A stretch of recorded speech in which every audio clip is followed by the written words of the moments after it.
Welcome everyone to the Fishing Duo. About a year ago, I made a video on how to make a Smitty sled for ice fishing. And a lot of you really liked it, and hopefully it inspired you guys to make your own Smitty sled. But I've come to realize that a lot of you really wanted to learn more about the customizations I did to each of the sleds. So that's exactly what I'm going to show you in this video. So stick around, let's get started.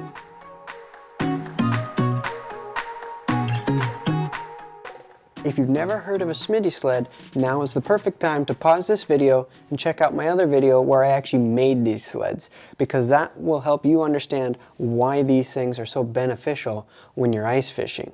And I'll leave a link up here and a link in the description as well where you can find that video.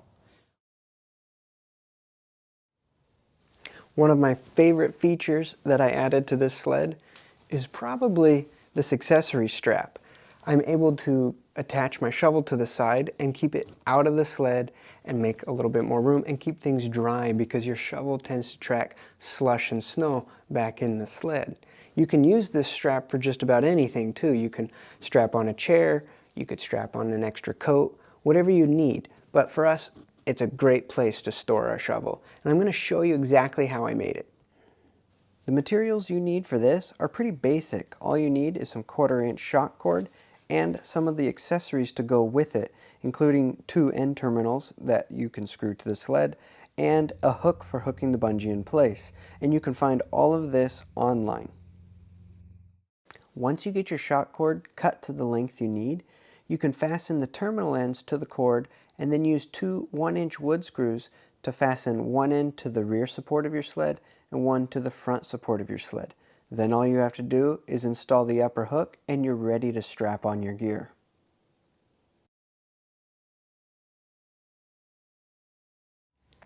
Any serious ice angler targeting big fish is going to want to have a way to measure it. And the bump board like this is the perfect tool. But just throwing it in your sled can take up a lot of room, or you can get it bent or broken. So instead I thought, why not mount it right to the side? It's not a feature everybody needs, but it sure is handy. All you do is slide it into the little bracket along the side. It's out of the way and it won't get damaged. With a little bit of creativity, there are a lot of cool things you can do to your ice fishing sled to make it work better for you. And one of those things that we did was something as simple is incorporating a rod holder. This right here is a rod rocker. These are one of our favorite types of rod holders. Normally they're meant to go on a 5-gallon bucket, but I decided to make my sled part of the rod holder. And all I did was drill a couple holes in the lip of this sled, so this thing sits right in there, it's rigid, and now I have a rod holder. I never venture onto the ice without my spud bar. So I knew I wanted to create a way to attach my spud bar to the side of the sled so it doesn't get left behind. Now there's a lot of different types of spud bars out there. This is just a construction stake that's about 4 feet long. Works great for what I need, but there are much bigger spud bars. So you just need to upsize the PVC you use so you can slide it in, and also figure out a way to lock it in place so that when you're going up or down a slope, it doesn't slide out on you. There are a lot of different ways you could build a spud bar holder, but I wanted mine to look seamless and integrate it into the sled without any noticeable screws while still being strong enough. So what I did was I took a short piece of PVC, wrapped it with a nylon strap, and then on the support for the sled I notched out a portion so that that strap can lay flush with the top. That way when I put on the strut, I have that seamless look I'm going for. Then all you need to do is use a few 3/4-inch or 1-inch screws to fasten that strap down into the support, and then you can put the strut on top. You want to repeat that on the other support and you're good to go. Then you just need to figure out your locking mechanism. If there's only one upgrade you're able to do to your ice fishing sled, make it some rod storage, especially if you take more than 1 or 2 rods out ice fishing, because just tossing your rods into a bucket or in the sled is almost guaranteed to cause tangles, and that can lead to some frustration and wasted time. So being able to store your rods outside of the sled is ideal. And there's a lot of different ways you could go about making a rod holder, but this is how I did mine. There's a couple things you're going to need from your local hardware store. A 1¼ inch PVC pipe, some aluminum flat bar, some machine screws for bolting the pieces together, and maybe some paint if you want to add some style to your rod holder. The first thing I did was cut down my PVC pipe, and I cut it into 4 4-inch pieces. Now I need to measure out the space these PVC pipes are going to sit on the mounting bracket. I need about 6½ inches marked off on this aluminum flat bar with a few inches left on either end so I can make additional bends. Once I have all my measurements marked out, I can cut the aluminum to length and I remove all the sharp edges with a file. You can see here that I have 2 marks measuring out 6½ inches, and that's where the rod holders are actually going to mount to. And these are the marks where I'm going to make my first bends. But in order to bend aluminum without it breaking, you need to apply some heat. I'm taking my time to make the bends in this aluminum. I'm applying heat when needed and using a hammer to get the angle that I need. Once I got it on one end, I can flip it over and repeat that same angle on the other end. I still have a couple of bends to make in the bracket, which is where it will bolt to the sled. But in order to make sure that the bracket extends past the lip of the sled, I need to flip it over and make a couple of marks. And these will be the spots where I make those bends. Back at the vise, I can make the final 2 bends. I just clamp it in place at the mark, apply some heat, and bend it back the opposite direction of the previous bend. Then flip it over and repeat the process. While the bracket is cooling, I can take this time to line up the rod holders and tape them together.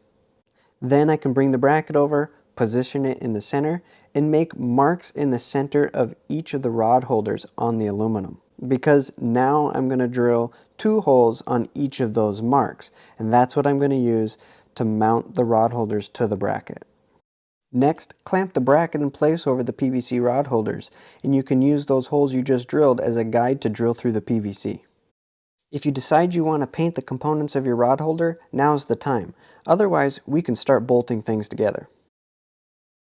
It's important to remember that you need to keep things lined up, and the rod holders should be in the same position they were when you drilled the holes. Now you can just feed the screws through the holes and join it to the bracket, put on a nut, and repeat the process until all 4 rod holders are attached and tightened onto the bracket.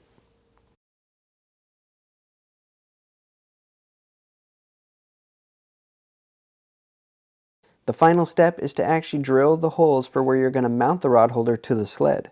Then all you have to do is position it, punch the holes through the sled, and bolt it down. And now you're done. The longer you've been ice fishing, the more likely it is you're going to accumulate a lot of gear. And getting all that gear in these sleds can be an issue. But to get around that, adding some exterior storage space is a great option, and that's exactly what we did on our sleds. On this sled here, I added a small tackle bag that's bolted through the lid into the lip of the sled itself, so I can store some gloves, some extra tackle, or whatever I need. On this sled, I added a wooden shelf that's sturdy enough to support my fish finder and underwater camera, but you can adapt it to do whatever you need. So, think about what you need and add some exterior shelving or storage space, and you'll definitely appreciate it.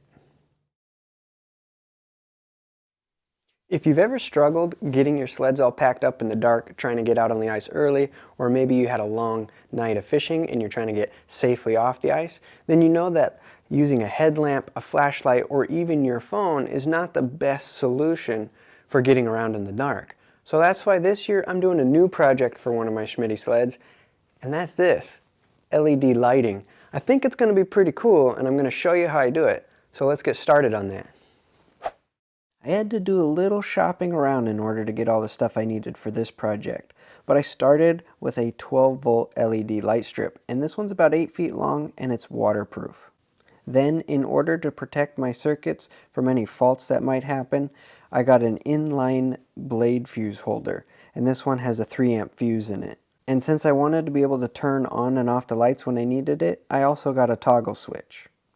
And to make all the connections, I got some waterproof butt connectors and some female spade terminal connectors. And finally, I got a 12 volt 7 amp hour lithium battery. I was able to find all of this stuff on Amazon, and I'll leave links in the description below. Making all the connections for this lighting system isn't complicated. Starting at the positive end, you're going to use a female spade connector connected to your inline fuse. Follow that with a butt connector and connect that to one of the wires on your switch. From the switch, you're going to use another butt connector to connect it to the positive lead on your LED light strip. Then all that's left is to connect another female spade connector on the negative end of your LED light strip. All that's left is to connect it to the battery and test things out. Hopefully it turns on just like this and you're good to go. With the connections on the wiring all done, it's time to actually stick the LED lights on the sled. And this is an 8-foot stretch of LEDs that I got, and it's got an adhesive backing. So I should be able to stick it around the perimeter of the sled. The way I'm going to position it though is to put it kind of under this lip just slightly so that it sends light out and down instead of up and into your eyes. In order to get that adhesive backing to stick nicely to the sled, you need to wipe it down with a clean wet cloth and then dry it off. This 8-foot strand of LEDs isn't going to wrap all the way around the sled, so I want to make sure that the ends reach the same point equally on both sides. To do that, I need to mark the middle of the sled and the middle of the light strips, and I'm going to line up those two marks and start from there. That way I can ensure that the light strips end at the same point on both sides. Starting at the front and in the middle of the LED light strips, I started attaching it to the sled. I took my time here so that I could ensure I got it positioned just right and a firm attachment to the sled. Then I got the battery hooked up and tucked everything nicely into the storage pouch. All that's left is to stick the switch to the sled and give it one final test to make sure everything's working. Well, the lights are on, and I have to say, it's quite a bit cooler than I thought it would be, but the real test is on the ice. So let's go take it for a test spin.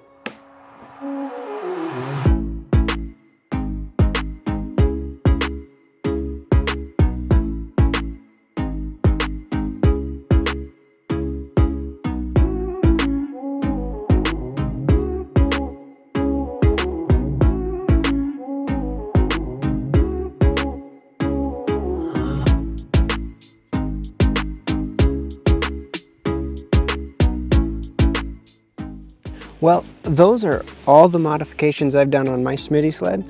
I'd say they work out pretty good, but hopefully it inspires you to do some of your own. And if you do, please share them in the comments below because I'd love to hear what everyone is doing with their sleds. So again, thanks for watching. Please subscribe, give us a like, and don't forget to hit that bell for notifications when we post new videos. Till next time, check out fishingduo.com for more information. Thanks for watching, and we'll see you on the ice.